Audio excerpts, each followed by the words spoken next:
crieront aux croyants, Alam nakum ma'akum, n'étions-nous pas avec vous? Car qui sont les hypocrites? Il existe évidemment plusieurs degrés d'hypocrites dans ce monde. Il y a ceux qui en sont tout à fait conscients. Ils n'ont pas du tout la foi.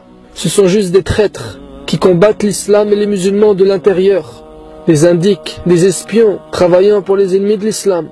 Ils ne croient pas en Allah. Ils détestent le prophète sallallahu alayhi wa sallam, tout en se faisant passer pour des croyants. Ils priaient avec eux. Ils leur passaient le salam, répondaient à leur salam.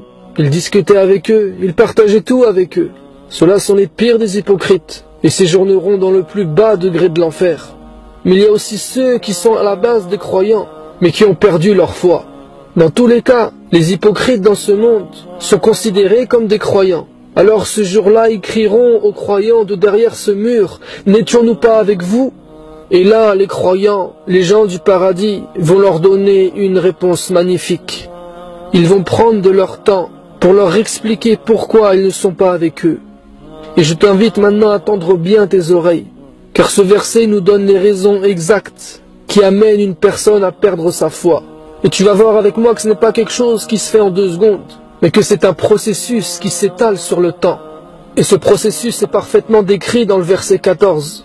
Les croyants leur répondent, Bala, bien sûr vous étiez avec nous. Walakinnakum fatantum anfusakum. Mais vous vous êtes laissé tenter. Vous vous êtes laissé entraîner dans la fitna. C'est-à-dire vous avez mis votre foi à l'épreuve. Vous vous êtes mis dans des situations où votre foi fut testée. Vous viviez dans un mauvais environnement, un environnement malsain, tout en pensant pouvoir gérer. Vous vous êtes mal entouré. Vous aviez de mauvaises fréquentations, tout en prétendant ne pas être comme eux. Vous pensiez être mieux qu'eux, même pouvoir les aider. Vous vous êtes mis dans des situations délicates, en supposant qu'elles n'auraient pas d'effet sur vous. Pourtant, ça a eu un impact sur votre cœur. Ça a affecté votre foi. Des choses qu'un croyant est supposé trouver très graves sont devenues normales à vos yeux. Le mal s'est banalisé et vous en êtes devenu insensible. Vous vous êtes laissé tenter. C'est le premier élément, ton environnement.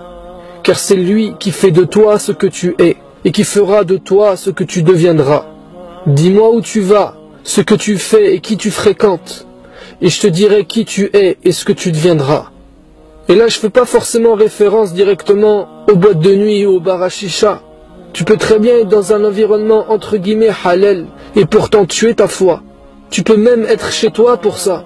Aujourd'hui, avec la télé, internet et les réseaux sociaux, tu peux facilement te faire prendre dans un engrenage, une spirale infernale qui va démolir ta foi avec le temps. Tu vas perdre ton temps dans des futilités.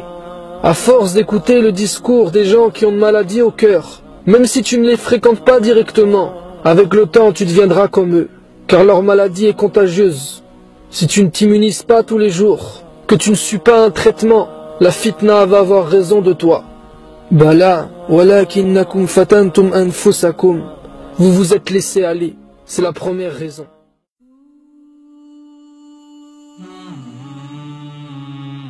Oh